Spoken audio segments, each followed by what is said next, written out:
আপনার স্বামী অথবা আপনার স্ত্রীর মধ্যে তিনটি লক্ষণ দেখলেই বুঝবেন সে পরকীয়ায় লিপ্ত। নাউজুবিল্লাহ, খুব মারাত্মক কথা।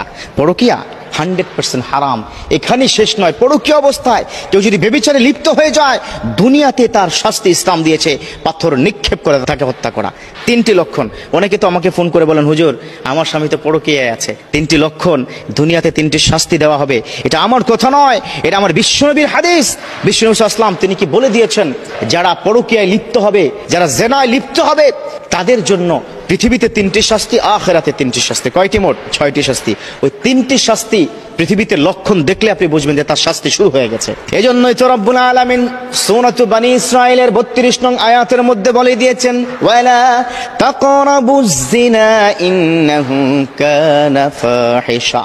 ও দুনিয়ার গোলাম, তোমরা খবরদার খবরদার জিনার ধারে কাছেও যাবে না, কারণ এই জিনা তোমাকে ধীরে ধীরে জাহান্নামের দিকে নিয়ে যাবে। ইন্নাহু কানা ফাহিশা, এটা মারাত্মক গর্হিত অন্যায় কাজ, এটা তোমাকে জাহান্নাম পর্যন্ত নিয়ে যাবে।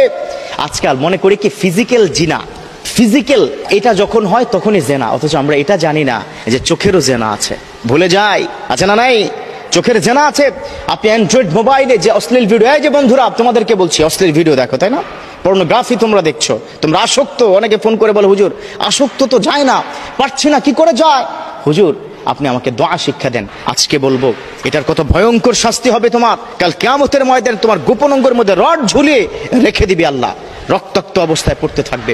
বিশ্বনবী মেরাজের রাত্রি গিয়ে ধরনের শাস্তি কি দেখেছে? জেনা বেবিচারের মহিলারা, তাদেরকে গোপনাঙ্গের মধ্যে আল্লাহ পাক বিশাল সাইজের পাহাড়ের পরিমাণ রড ঝুলিয়ে, পাথর দিয়ে রড ঝুলিয়ে কি রেখেছেন, তারা হাঁটতেও পারছে না, চিৎকার করে কান্না করছে, রক্তাক্ত সারা শরীর। আল্লাহু আকবার, কত ভয়ঙ্কর গুনাহ, মনে রাখবে। So don't do it again, don't watch this type of slang video। খবরদার এই ধরনের বাজে ভিডিও দেখবে না। এটা কিন্তু হাদিস এবং সহিহ হাদিস। বিশ্বনবী তিনি কি বলে দিয়েছেন সকল সাহাবাদের সামনে, ও সাহাবারা খবরদার খবরদার, আল্লাহ পাক নিষেধ করেছেন, ওয়ালা তাকরাবুজ জিনা ইন্নাহু কানা ফাহিশা। তোমরা জিনা বেবিচারে যদি লিপ্ত হয়ে যাও, এই পৃথিবীর মধ্যে তিনটে শাস্তি হবে, কাল কিয়ামতের ময়দানে তিনটে শাস্তি হবে। পৃথিবীর 1 নম্বর শাস্তি হচ্ছে আপনার চেহারাটা দিন দিন বিদঘুটে হয়ে যাবে। চেহারার মধ্যে বরণ আসবে, দেখতে মনে হবে যে এই ছেলেটা এত সুন্দর চেহারা ছিল, অথবা এই মেয়েটা এত সুন্দর ছিল, বা বিবাহের পরে তো ভালোই কি দেখলাম, কিন্তু এই চেহারাটা কেন এরকম হয়ে যাচ্ছে, ফ্যাকাশে হয়ে গেছে, দেখতে খুব বিদঘুটে লাগছে, চেহারার লাবণ্যতা নষ্ট হয়ে যাচ্ছে। যখন এরকম দেখবেন, ভাববেন সে কোনো না কোনো ভাবে কোনো বাজে কাজের সাথে বা পরকীয়ার সাথে সে লিপ্ত হয়ে গেছে। পৃথিবীর মধ্যেই শাস্তি। 2 নম্বর হচ্ছে দারিদ্রতা তাকে পেয়েই বসবে একটার পর একটা। এখন অনেকে আপনারা বলবেন যে হুজুর তারা যারা কি বড় লোক, শুনলাম তারা নাকি বিভিন্ন হোটেলে যায় বা দেশের বাইরে যায়, তারা তো জেনার সাথে আছে। শুনে রাখো, রসিকার কাছে আল্লাহর কাছে আল্লাহ তাদেরকে বলছে, গো অ্যান্ড ডু, যাও এবং করো, no problem, you have to back to me, তোমাকে আমার কাছে ফিরে আসতে হবে। দারিদ্রতা মানে কি? কষ্ট না? দারিদ্রতা মানে কি? অত্যাচার কিনা, মানসিক নির্যাতন কিনা? তারা তোমার আমার চাইতে বেশি কি কষ্টে আছে।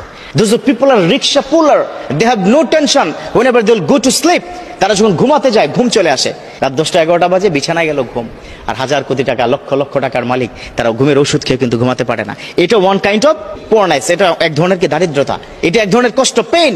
সো যখন এই জেনার সাথে যারা লিপ্ত হবে, এই গুনার সাথে, বেবিচারের সাথে যারা লিপ্ত হবে, চোখের জানা যারা লিপ্ত হবে, তাদের কিন্তু এই বিপদ আপদ, এই ধরনের দারিদ্রতা লেগেই থাকবে। 3 নম্বর হচ্ছে তার হায়াতটা সংকীর্ণ হয়ে যাবে। বিশ্বনবী আরেকটি হাদিস যে 5টি কাজ করলে মানুষের হায়াত কমে যায়।